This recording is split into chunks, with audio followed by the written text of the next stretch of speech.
आज जो देव उठी एकादशी है, यानी कि आज से सर्व प्रकार के तुलसी विवाह या देव उठी एकादशी पंडरीनाथ जिनके भक्त रह चुके हैं और उन्हीं का आज हम ले रहे हैं।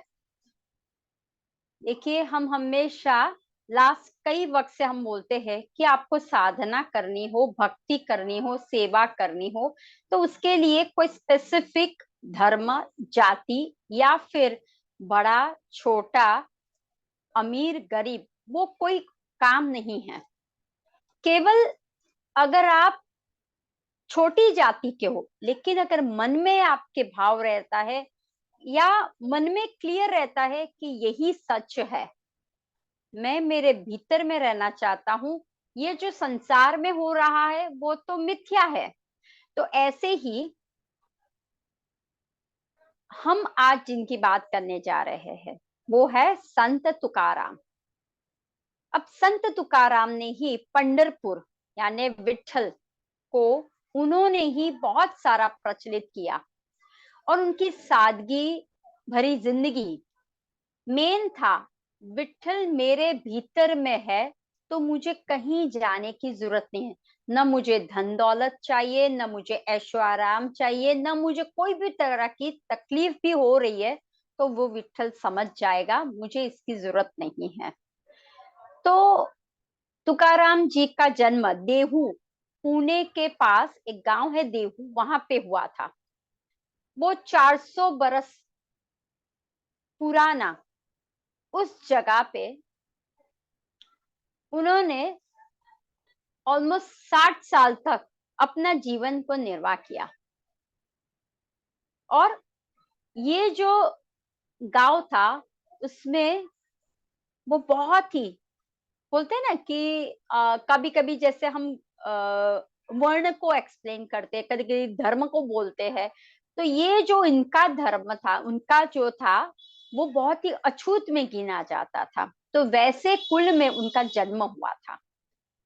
लेकिन आपका कुल कोई भी हो सकता है, जैसे कि ब्राह्मण के कुल में हो लेकिन कार्य कुछ कर रहे हो, क्षत्रिय के कुल में हो लेकिन कार्य कुछ कर रहे हो, वैसे ही इन्होंने भी बताया कि आपके कोई भी कुल में आपका जन्म हुआ हो, लेकिन आप अगर सच्चे दिल से ईश्वर की प्रार्थना या सच्चे दिल से अगर आप मन तन मनसा वाचा कर्मणा से कर रहे हो तो आपको बहुत ही फायदा होगा।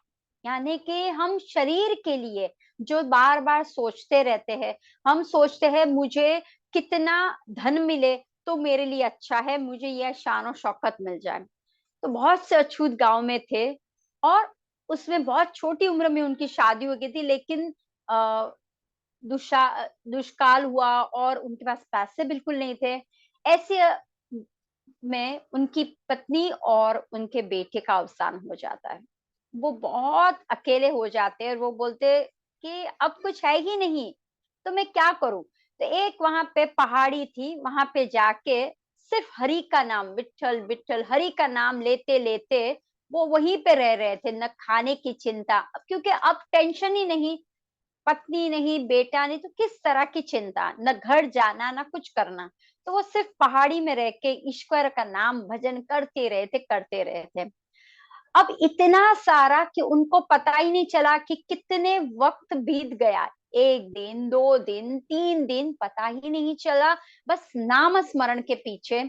और फाइनली ईश्वर ने उनको दर्शन दिया कि मैं विठला, विठोबा, मैं तुम्हारे पे प्रसन्न हुआ हो कि तुमने आस्था से मेरी भक्ति की। और जो भजन महाराष्ट्र में उसको उन्होंने 4000 से भी ज्यादा भजन, उसे महाराष्ट्र में अभंग बोला जाता है, इतने 4000 से भी ज्यादा किया है। और उन्होंने ही ये विठल के बारे में भी बहुत सब लोगों को बताया कि किस तरह से ट्रांसफॉर्म करना है आपकी लाइफ को, वो भी उन्होंने बहुत सारे लोगों को समझाया अपनी साधना के द्वारा, अपने सत्संग के द्वारा, अपने अभंग के द्वारा। मेन तो है उनके अभंग के द्वारा।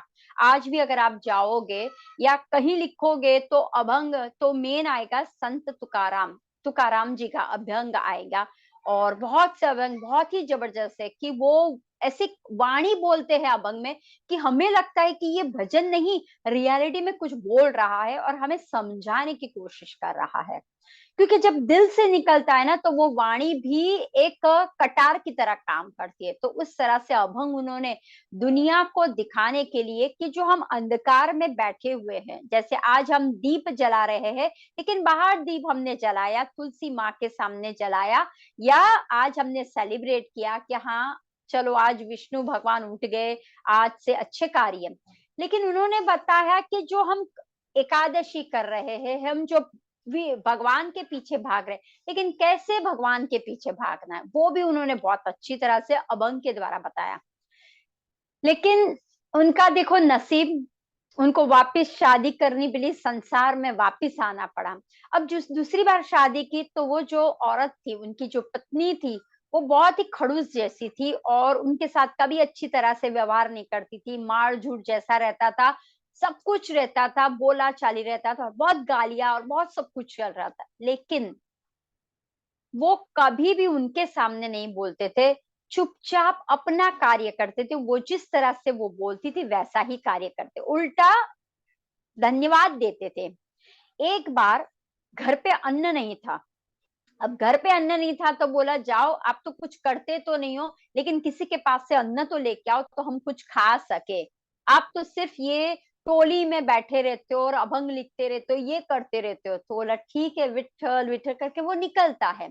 अचानक से निकलता है तो देखो, मैंने बोला ना कि भक्ति जब आप करते हो, भक्त बनते हो, तो भगवान भी आपको हेल्प करने के लिए आ ही जाता है कि मेरा भक्त भूखा ना रहे। तो एक बड़ा सा गन्ने बेचने वाला, यानी बहुत से गन्ने उसके पास थे। तो वो घर पे जा रहा था, उसने बोला कि एनीवे मैं घर पे जा रहा हूँ, गन्ने तो अब मुझे कोई काम के नहीं, तो एक काम करो, आप ये सारे गन्ने लेके जाइए, शायद आपके घर पे कोई होगा तो आप दोनों खाओगे, सब परिवार खाएगा। तो मेरे गन्ने जो ऐसे भी मुझे कोई काम के नहीं है, मैंने तो बेच दिए है, थोड़े से तो आप लेके जाइए। वो बोले ठीक है, विठल विठल करके गन्ने ले लेते और चल रहे थे। अब उनको सभी के अंदर विठल दिखता है, तो छोटे छोटे बच्चे, क्योंकि गन्ने सभी को अच्छे लगते हैं, तो छोटे छोटे बच्चों ने बोला हमें गन्ने चाहिए, हमें भी भूख लगी हुई है। तो उन्होंने उन सभी को गन्ने, अब गन्ने देते गए, अभंग चलता रहा, गन्ने देते गए अभंग, और लास्ट में पता चला केवल एक ही गन्ना बाकी रहा। अब वो बोले अब क्या होगा, घर पे जब मैं जाऊंगा और एक गन्ना देखेगी बीबी, तो फिर मेरी हालत खराब हो जाने वाली है। कोई बात नहीं, सब कुछ ठीक हो जाएगा। घर पे जाती है तो वो देखते हैं कि उनकी पत्नी बोलती ये क्या, सिर्फ एक गन्ना और हम लोग दो, किस तरह से, मैं इतनी भूखी हूँ, क्या एक गन्ने, आधे गन्ने से आप खाओगे। उनको बहुत गुस्सा आता है और वही गन्ने से वो तुकाराम को मारने लगती है। जैसे मारती है तो बैक पे इतना जोर से डंडा, जैसा गन्ना तो बड़ा होता है ना, मारती है तो गन्ने के दो टुकड़े हो जाते हैं। अब ये दो टुकड़े हो जाते हैं तो तुकाराम हंसने लगते हैं। तो उनको लगा मैंने इतना मारा, इतना डांटा, फिर भी उनको कुछ शर्म नहीं है, क्यों हंस रहे हो आप। तब बोला देखो विठल ने कैसे मैनेज कर दिया सब कुछ। मैं सोच ही रहा था कि ये इतना बड़ा गन्ना और हम दोनों खाएंगे, अब उसको तोड़ना पड़ेगा, कैसे तोड़ेंगे। तो देखो, है ना विठल कितना ध्यान रखता है हमारा, देखो इजीली दो कर दिए, अब तुम एक खाओ और एक मैं खा रहा हूँ, दोनों में के एंजॉय कर रहे हैं।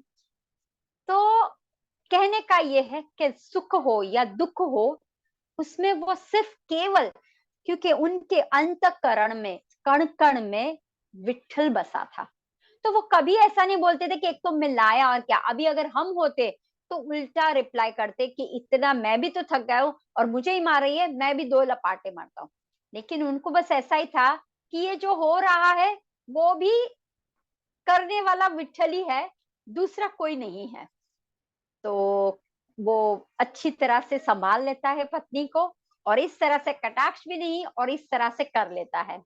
अब एक बार एक शिष्य उनके पास आता है, बोलता है कि प्रभु, गुरुजी, आपके आप इतना सारा विठल विठल करते हो, फिर भी विठल आपके ऊपर दया क्यों नहीं करता। आपकी घर के देखो हालत, दूसरा आपकी पत्नी देखो, फिर भी आप इतने अच्छी तरह से अभंग लिखते हो, अच्छी तरह से भजन गाते हो, तो उसका राज क्या है? तो वो बोलते हंस के, मेरी राज की छोड़ो, मैं तुम्हारा एक राज जानता हूँ, वो मैं बताता हूँ। तो वो बोला, अच्छा, मेरा क्या राज है? तब वो बोलते कि तू संभल जा, 7 दिनों में तुम्हारा मृत्यु होने वाला है। अब आप देखिए, किसी को अगर आप बोले कि आपका इसके बाद मृत्यु होने वाला है, तो क्या हालत होगी? वो उन्होंने सुना और इमीडिएटली वो भागा घर पे, और न तो अन्न खाए, न तो किसी के साथ बात करे, कुछ भी ना करे, केवल मौन, और जितना चाहिए उतना ही वो कर रहा था। दिन बीतते गए, कोई अगर उसको गाली देता है, कोई उसको बोलता है, कोई उसको कुछ भी करने को बोलता है, कुछ भी नहीं बोलता, केवल मौना में वो चला जाता है, और जो भी है उसको शांति से ग्रहण कर लेता है। अब 7 दिन होने को आए, 7वें दिन वो बोला, आज तो मैं मरने वाला हूँ, क्योंकि गुरु ने बोला हुआ है, तुकाराम ने बोला हुआ है, मैं तो आज मरने वाला हूँ। तो मरने से पहले मैं गुरु के पास जाके आशीर्वाद ले लेता हूँ कि मुझे भी आप अच्छी तरह से, मेरा भाव भी अच्छा हो, ऐसा आशीर्वाद दीजिए। तो जैसे ही वो गुरु के पास जाता है, बोलता है कि गुरुजी, आज मैं मरने वाला हूँ, आप मुझे बताइए ये। तो संत तुकाराम बोलते हैं, मुझे एक बात बताओ, जैसे तुम्हें पता चला कि 7 दिन में तुम मरने वाला, तुमने क्या किया? चोरी डकैती की? ना बाबा, मैंने कुछ भी, कहाँ से करूं? अच्छा, गालियां किसी को दी? मारपीट किसी को किया? अरे मेरे भीतर में तो सिर्फ 7 दिन में मरने वाला हूँ, 7 दिन में मरने वाला, मुझे कुछ याद ही नहीं आ रहा था। अच्छा, खान पीन कैसा किया? बहुत अच्छा किया, टेस्टी है। मैंने तो जो रूखा सूखा मिला वो खाया, और नित्य भगवान का नाम दिया, और सिर्फ परमेश्वर के नजदीक और मौन में मैं चला गया, और आंखें बंद करके वही सोच रहा था, कब आएगा, कौन मुझे उठा जाएगा, ऐसा वो टेंशन में।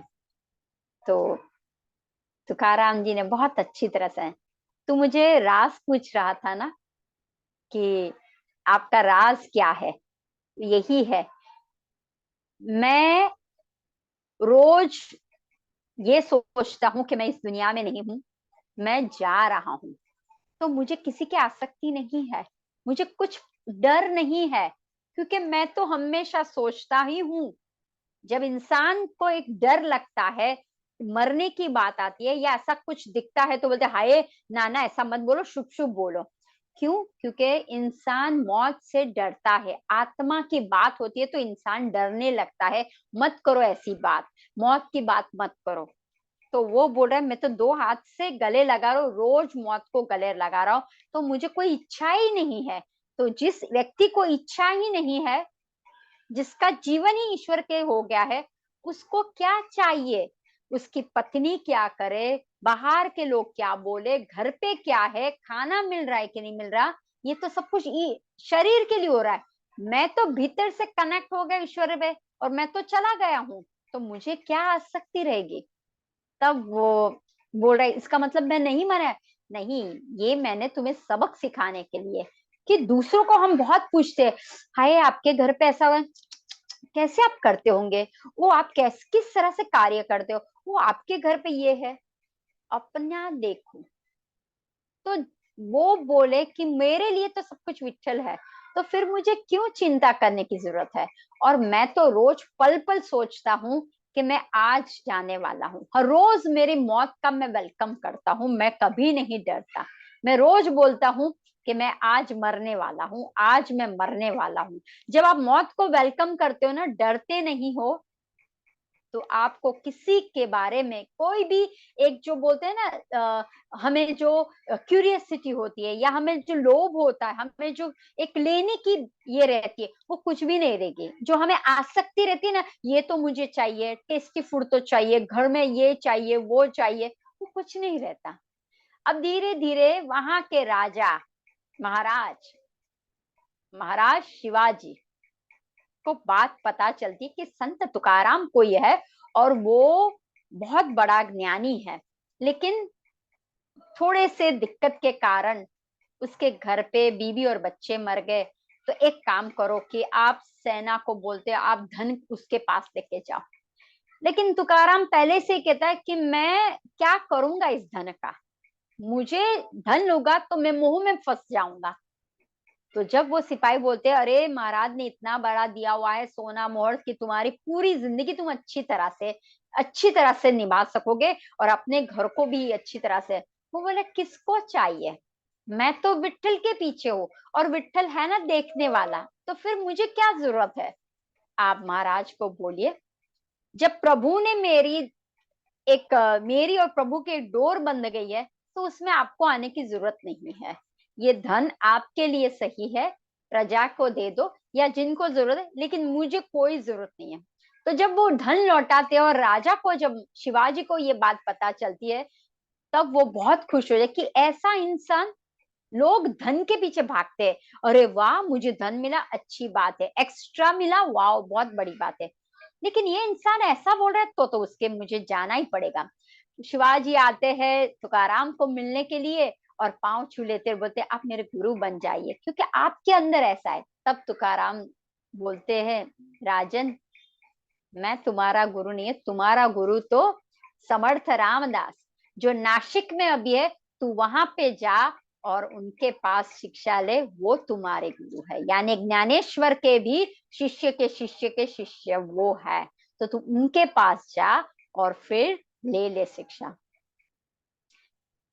हम हमेशा कभी न कभी कुछ न कुछ ऐसे सोचते हैं कि हम आज ये त्योहार है तो ये करें, यानी के फास्टिंग के बारे में, या फिर एक ने प्रश्न पूछा कि साधु या संत किसे कहते हैं, जैसे हम भी क्वेश्चन पूछते, तो एक ने प्रश्न पूछा, तो तुकाराम सुन रहे थे ये सब कुछ कि क्या ये मिथ्या चल रहा है।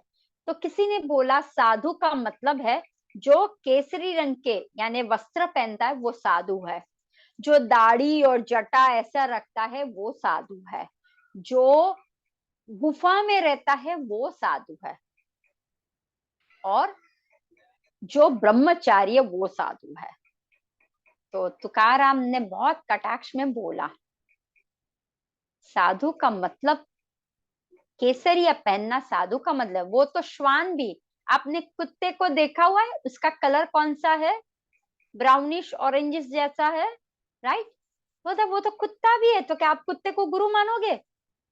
फिर गुफाओं में रहता है, नीचे बीच में धरती के नीचे या कहीं रहता है, ऐसे तो उंदीर भी रहते हैं, आपने देखा होगा कि जो चूहा होता है और वो भी अंदर घुस के रहते हैं, तो क्या उसको आप मानोगे, नहीं। संत साधु किसे कहा जाए, ये सब कुछ तो मिथ्या है, ये सिर्फ दिखावे के लिए वो पहरवेश पहनते हैं और इस तरह से रहने के लिए बोलते हैं। लेकिन साधु का मतलब है कि जो सबके साथ मनसा वाचा कर्मणा, मन वाचा कर्म से कभी भी किसी के भीतर में कुछ अनदेखा, न भीतर में कभी किसी के लिए कुछ खराब बोले, और सबको अपना समझ के रहे। ऐसा नहीं कि ये मुझे पैसे दे रहे तो ये मेरा है, या फिर ये बहुत अच्छी है तो मुझे अट्रैक्शन होना चाहिए, हूँ ब्रह्मचारी लेकिन कुछ करूंगा दूसरा, ऐसा नहीं होना चाहिए। संसार में रह के भी आप सब कुछ कर सकते हो जब आप समाज को लेके घूमते रहते हो, जब आप ईश्वर के प्रति नजदीक जाते हो और सच्चे दिल से जाते हो, धूत करके नहीं जाते हो, वो संत सच्चा है। वो कभी अपने पीछे किसी को नहीं बोलता कि आप मेरे पीछे आओ, मुझे फॉलो करो, मैं ये कर रहा हूं, वो नहीं साधु है। ओपन रहना चाहिए, आपको जिसको जो करना है करो। जैसे हम बोलते हैं ना ध्यान, ठीक है, बहुत से ध्यान के प्रकार है। बहुत से लोग बोलते हैं मैम कौन सा ध्यान करें, हमें नहीं हो रहा है। तो देखिए ध्यान बहुत से अलग अलग वैरायटी में लोग पिरसते जाते हैं, लेकिन मेन है सांसों के साथ कनेक्ट रहना, यही बेस है। लेकिन नाम बदल गए अब, ये ध्यान वो ध्यान फलाना ढिकना, क्यों, क्योंकि वैरायटी अब लोगों को चाहिए। लेकिन मेन है बस रूट को पकड़ लो, बेस को पकड़ना है कि भीतर में आती हुई जाती हुई सांसों को अगर आप पकड़ लेते हो, उसके साथ कनेक्ट हो जाते हो, तो वही ईश्वर है, वही गुरु आपका है। उसको फॉलो करोगे तो न फिजिकल न इमोशन न मेंटली आपको कोई प्रॉब्लम्स होगा। क्यों? क्योंकि आपके भीतर में ही ईश्वर बचे। जैसे कि उन्होंने दूसरा भी बताया, ये संत के लिए, लेकिन वो बहुत सादगाई में रहते थे। उन्होंने पंडरी की वारी, आप लोगों को पता होगा, पूना में पंढरपुर में पंडरी की वारी निकलती है। अब अगर आप कोई अलग अलग जाति में, मुसलमान, क्रिश्चियन, अदर, इसमें देखोगे ईश्वर एक है। सिर्फ हमारे अंदर 33 करोड़ भगवान हैं। अब क्या होगा, मैं बोलूंगी मैं तो इसको जप करती हूँ, अपने ग्रुप का कोई बोलेगा मैं तो इसको जप करती हूँ, कोई बोलेगा कि अरे इनके पास जाओगे ना, आपका जो मन में है ना वो सब कुछ सॉल्व हो जाने वाला है, वो भगवान हो या फिर कोई पाखंडी हो। कोई बोलेगा अरे इसको नारल दे दो, आपका काम निपट जाएगा और आपको जॉब यूं लग जाएगी, देखो उसने बोला है। राइट? ऐसे कितनों के पीछे भागोगे आप? ऐसे भागते भागते पाखंडियों के पीछे भी आप चले और आपके भीतर से जो सच्चाई होने वो निकल जाएगी। इसलिए उन्होंने बोला कि आपको 33 करोड़ देवी देवताओं के अगर दर्शन करने ना, तो पंढरपुर विठल के पास जाइए। विठल के चरणों में रा लिखा हुआ है, सबका करना धरना विष्णु, सबको तारने वाला वो ही है एक। सारे देवी देवता ये विठल के साथ है। तो जब आप विठल के करीब जाओगे तो आपको कोई भी अलग से देवी देवताओं के लिए जो हम बार बार भाग रहे वो करने की जरूरत है। सिर्फ एक को पकड़ो आप, लेकिन दिल से पुकारो तो वो सामने से आ जाएगा। राइट? विठला की तो स्टोरी सभी को पता है, विटेवरती उभा पण माझा विठोबा। राइट? किस तरह से ईंट के ऊपर खड़ा कर दिया। अगर दूसरा उन्होंने बताया कि आपको 33 करोड़ देवी देवता तो मैंने विठल में दिखा दिए, लेकिन एक बात बहुत अच्छी उन्होंने बताई, क्या आपको ये 33 करोड़ देवी देवताओं को देखना है? आपको अगर देखना हो तो मैं आपको अभी दिखा सकता हूँ। तो सब लोग बोले महाराज आपने बोला तो अब क्या देखने की जरूरत नहीं। वो 33 करोड़ देवी देवता, अगर आप पंढरपुर विठोबा के पास नहीं जा सकते तो कोई बात नहीं, लेकिन अपने माँ बाप में ही विठोबा है और अपने माँ बाप में ही 33 करोड़ देवी देवता है। तो जब आप माँ बाप के पास रहोगे, माँ बाप की आज्ञा, माँ बाप को अगर आप जो वो कर रहे वो करोगे तो आपको सब कुछ सर्वत्र मिल जाएगा, क्योंकि माँ की कुख से हम आए हुए। और माँ बाप के तो कभी भी उनको मत करो। तो उनके पास अगर आप जाते हो तो आपको कहीं पे भी घूमने की जरूरत नहीं है, वो ही हमारे दाता है। बहुत से अच्छी तरह से उन्होंने बताया कि पुंडलिनी किस तरह से सेवा कर रहा था माँ बाप की, लेकिन भक्त था विठोबा का। अचानक से विठल बहुत खुश हो जाते, बोले पुंडरिका मैं तुम्हें दर्शन देने आया हूँ, मेरा स्वागत नहीं करोगे? तो पुंडरिक बोलते हैं विठला मेरे माँ बाप की मैं सेवा कर रहा हूँ, अगर मैं हिला तो मेरे माँ बाप खड़े हो जाएंगे। एक काम करो, मैं मेहमान का आगता स्वागता यानी कि मैं खराब नहीं, मेरे पास एक ईट ब्रिक्स, हाँ उसे मराठी में वीट बोलते हैं, हाँ वो वीट नहीं, गेहूं वाला नहीं, ये जो हम ब्रिक है उसको वीट बोलते हैं। ओके? तो उसने बाजू में देखा कि एक ब्रिक पड़ा हुआ था, तो जस्ट सरकाया और बोला कि मैं तुम्हें आसन तो दे, तो ये वीट है, उसके ऊपर आइदर बैठ जाओ या खड़े हो जाओ। वो बोले ठीक है, वो खड़े हो जाए। अब इंसान कितनी देर ऐसे खड़ा रहेगा? ताड़ासन में कितनी देर आप खड़े रह सकते हो? नहीं। उसने क्या किया, ऐसे कर दिया, हम करते हैं ना ऐसा। तो उसने ईंट के ऊपर ऐसे विठोबा खड़े हुए और हाथ को ऐसे रख दिया, और तब से वो वहां पे कितने साल पुंडलिकी, वो कितने साल से इंतजार कर रहे, 1 साल 2 साल 3 साल नहीं, 28 साल। अगर आप सुनोगे वो तो पता चलेगा, जन्मों जन्म भव 28 भव तक वो ऐसे कैसे वहीं पे रहे। उसका इंतजार किया भक्त का कि अब वो मुझे करेगा, और वो वहीं स्थापित हो गए। इसलिए आप कभी भी अगर पंढरपुर जाते हो या कभी भी आप अगर विठ्ठल, जैसे मैंने आज भी आप लोगों को फोटो दिखाया, तो उसमें इसी तरह से विटेवरी उभा माझा विठोबा, राइट। इतनी भक्ति कि माँ बाप के सामने कोई ईश्वर भी, तो बहुत बोलते हैं ना कि मैं ये मंदिर जा रहा हूँ, मुझे ये करने जा, लेकिन माँ घर पे बैठी हुई है। मैं तो यहाँ पे सेवा करने जा रहा हूँ, लेकिन माँ बाप की सेवा नहीं होती, राइट।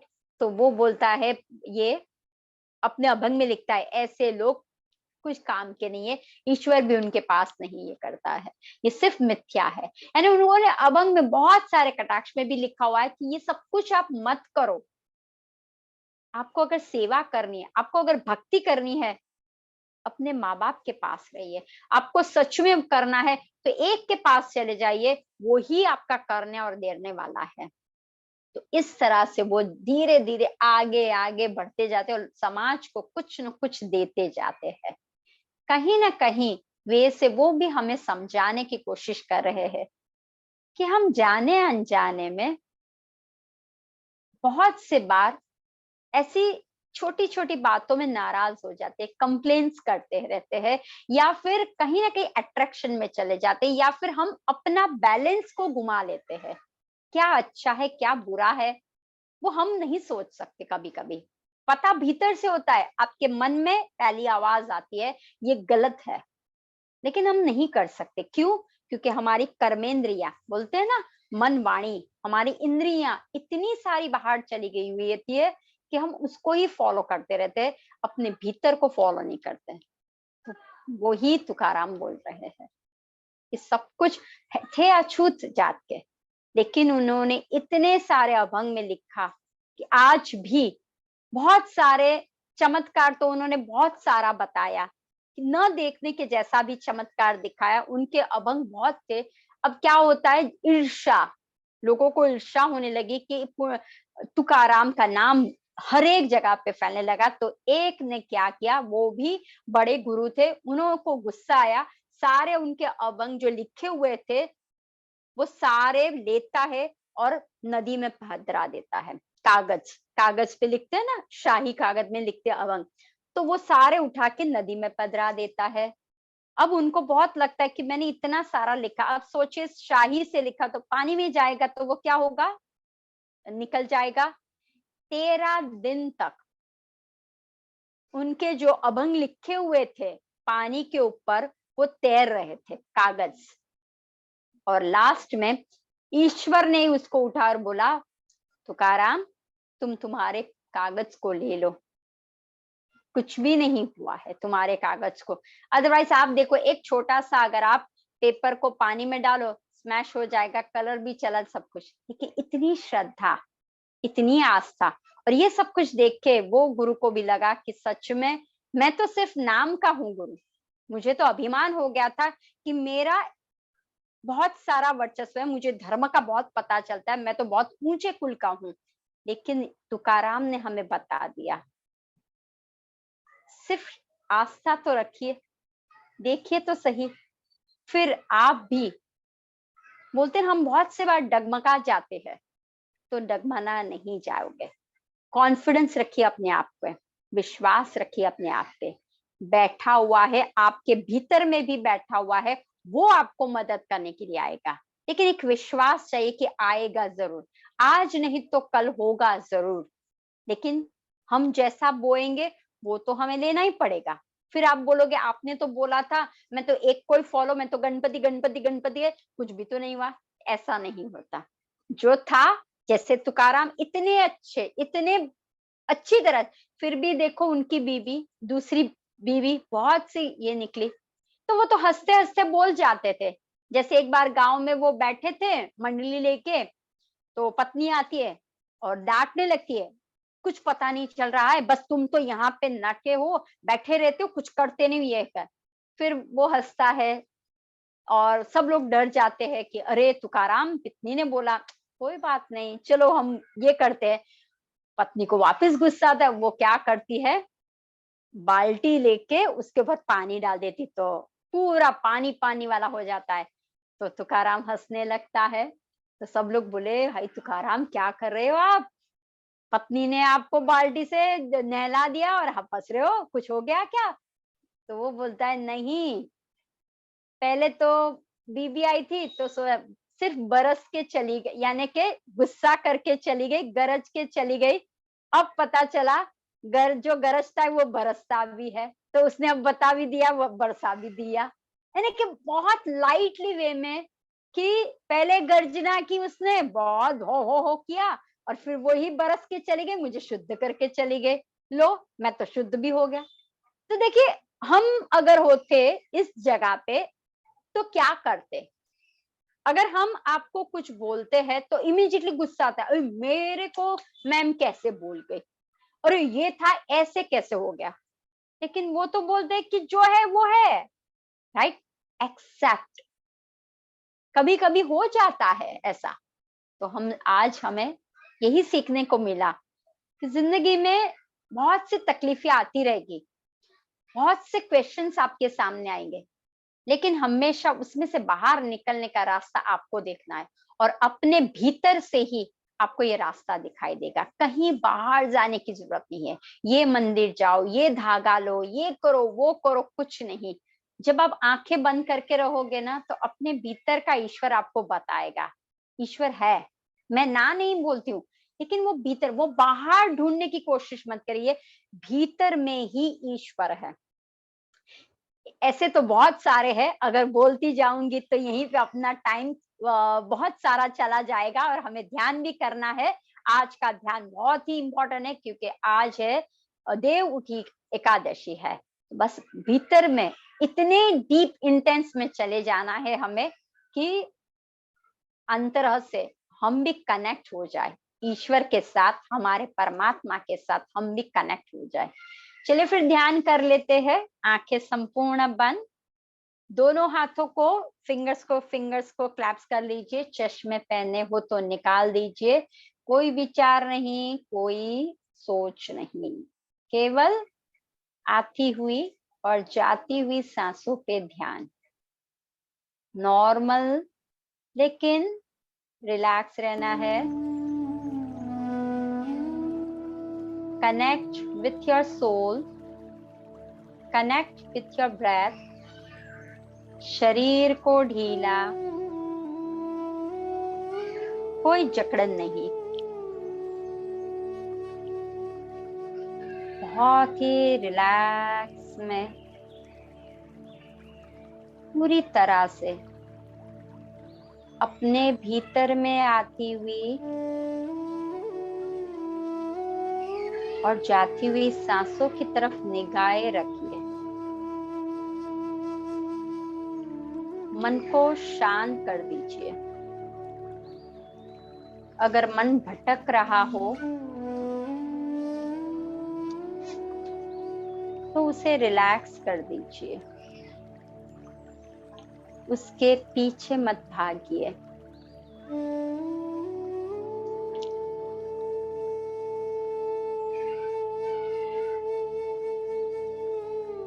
तुकाराम,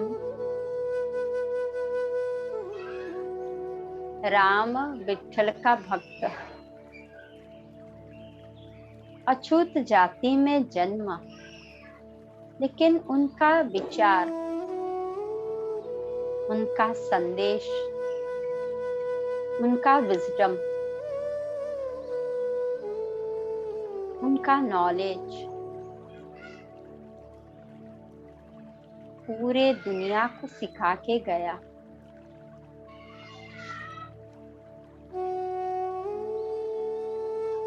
जब जब हम बाहर भागेंगे,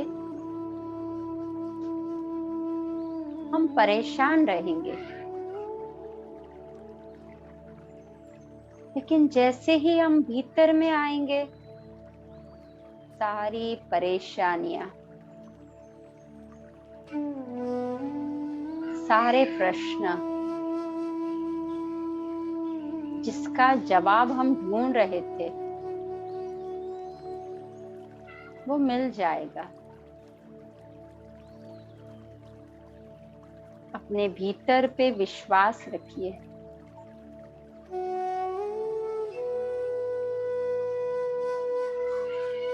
जिसने हमें बनाया है, जिसने हमें भेजा हुआ है, वो ही हमारा पालन भी करेगा।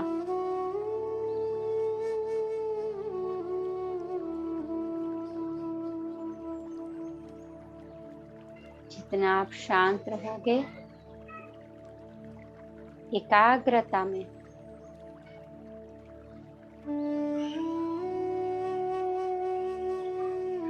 बहुत सारा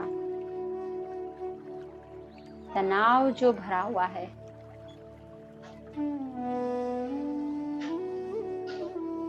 बहुत सारा जो हम पीड़ाओं में रहते हैं, ये सबका जवाब, सबके सवालों के उत्तर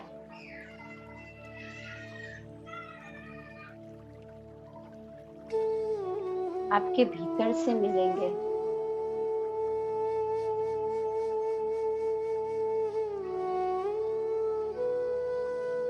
अपने आप को सरेंडर करिए।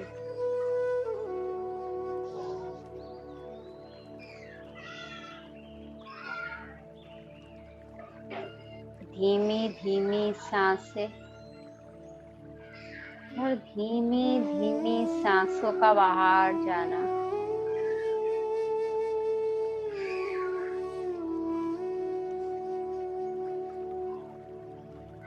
ब्रह्मांड से आपको एक एनर्जी मिल रही है।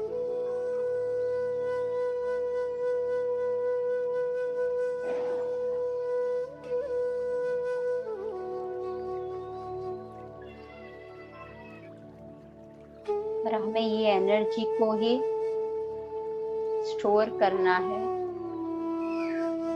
और इसी एनर्जी को बढ़ाना है।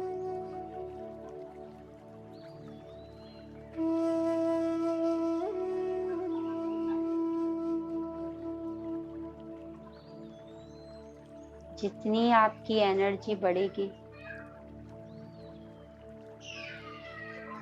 उतनी आपकी प्राणिक शक्ति,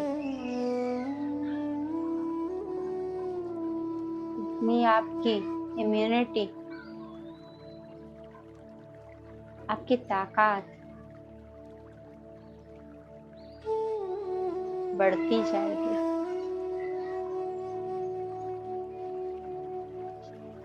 कोई डाउट्स नहीं।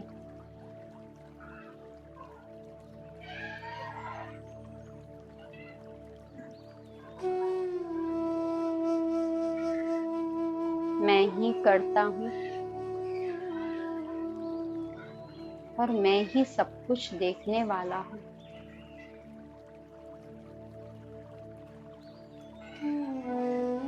और मैं ही सब कुछ भोग रहा हूँ।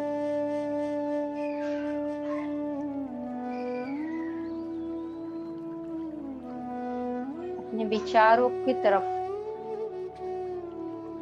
ध्यान लगाइए। कैसे विचार आ रहे हैं आपके?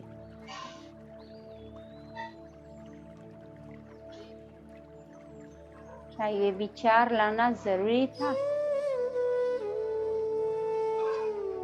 क्या ये विचार सही में आपको काम लग रहे हैं?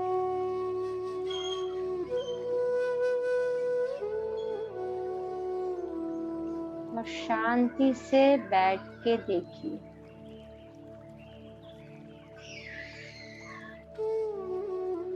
न करने के काम कितने करते हो, न देखने का कितना देखते हो, न सुनने का कितना सुनते हो।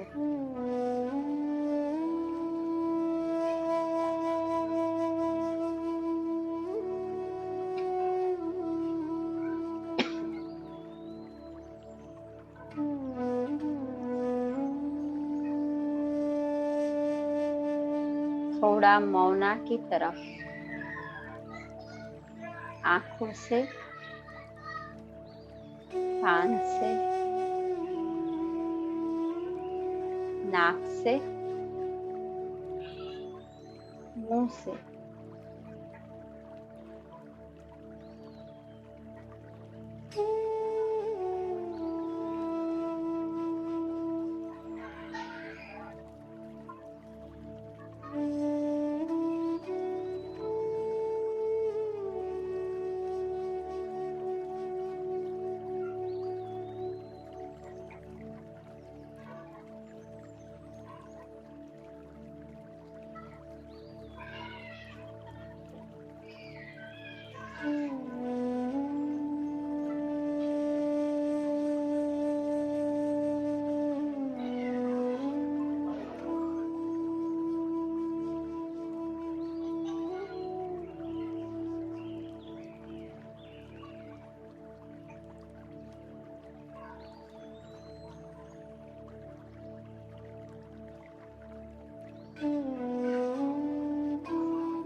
आखिरी 5 मिनट।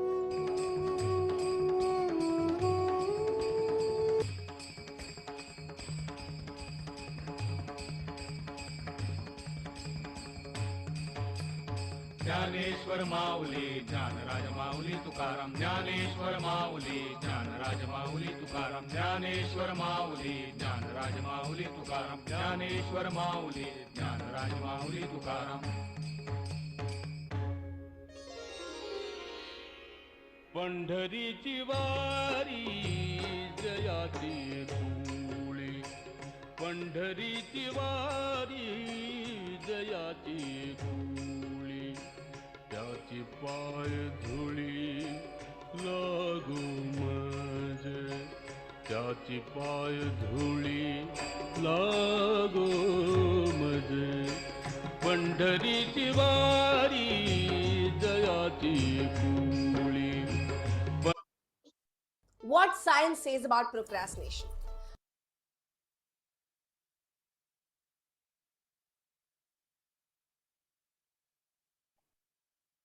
वारी जयाची कुळी।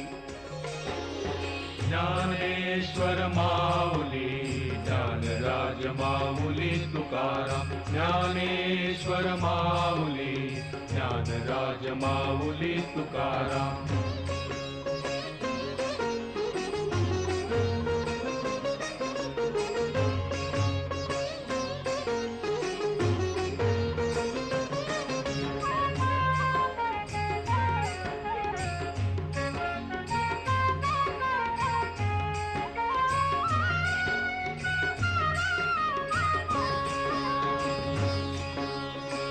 तेणे त्रिभुवनी होईन सरता, तेणे त्रिभुवनी होईन सरता,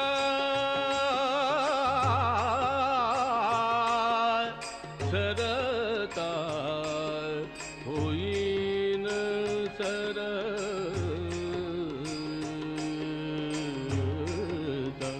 तेणे त्रिभुवनी होईन सरता, नलगे पुरुषार्थ मुक्तीवारी, नलगे पुरुषार्थ मुक्तीवारी, मुक्तीवारी, पंढरीची वारी जयाची कुळी, पंढरीची वारी जयाची कुळी।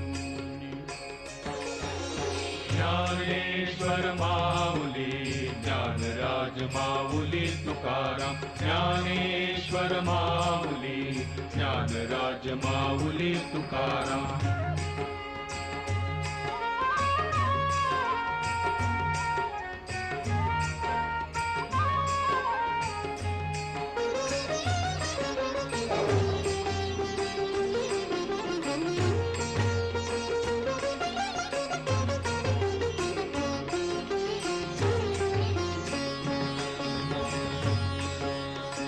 नामाची आवडी प्रेमाचा दिव्हाळा, नामाची आवडी प्रेमाचा दिव्हाळा, क्षण जीव वेगळा न करीतासी,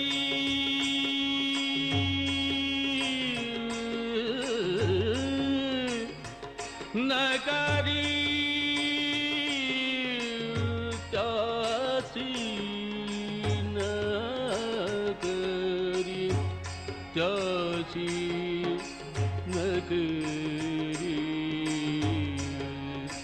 नकरी त्याची, पंढरीची वारी जयाची कुळी, पंढरीची वारी जयाची कुळी। ज्ञानेश्वर माऊली ज्ञानराज माऊली तुकाराम, ज्ञानेश्वर माऊली ज्ञानराज माऊली तुकाराम।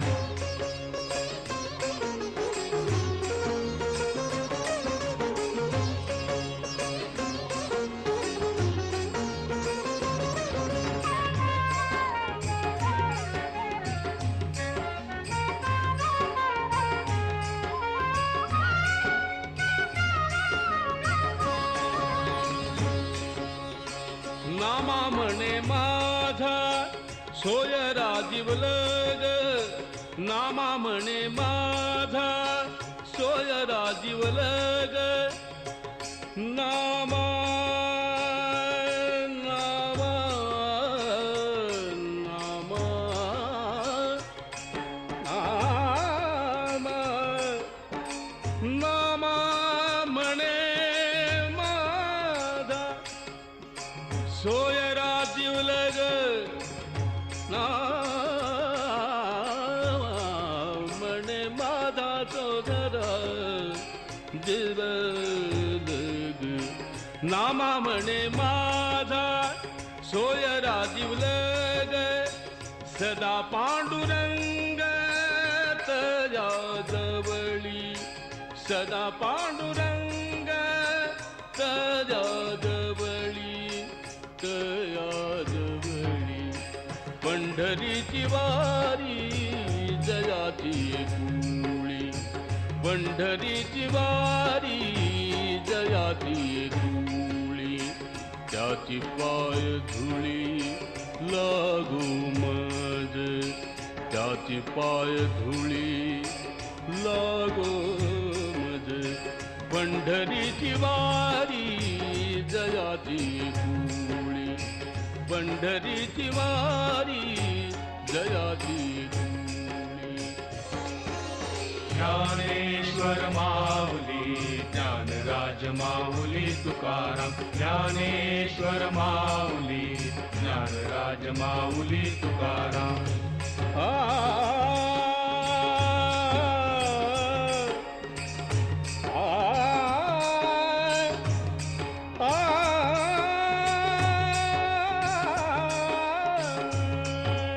विठ्ठल विठ्ठल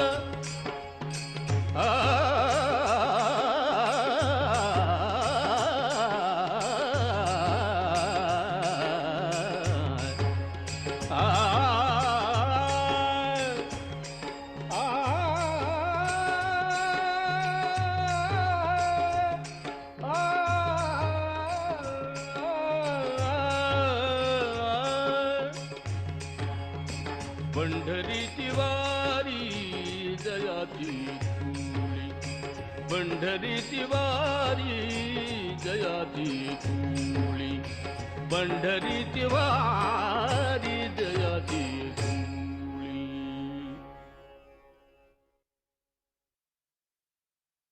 10, 9, 8, 7, 6, 5, 4, 3, 2, 1, 0. अपने दोनों हाथों को चेहरे पे रखोगे. 5, 4, 3, 2, 1, 0. अपने दोनों हाथों को चेहरे से हटाओगे. ब्रह्मश्री सुभाष पत्री जी को, Mahavatar Baba ji, lord Shiva, all the spiritual masters, angel masters, Saptarishi, आभा मंडल के सारे Himalaya yogis, plant kingdom, mineral kingdom, divine kingdom, animal kingdom, अपने अपने माता पिता और अपने अपने गुरुजनों को शत शत कोटि नमन.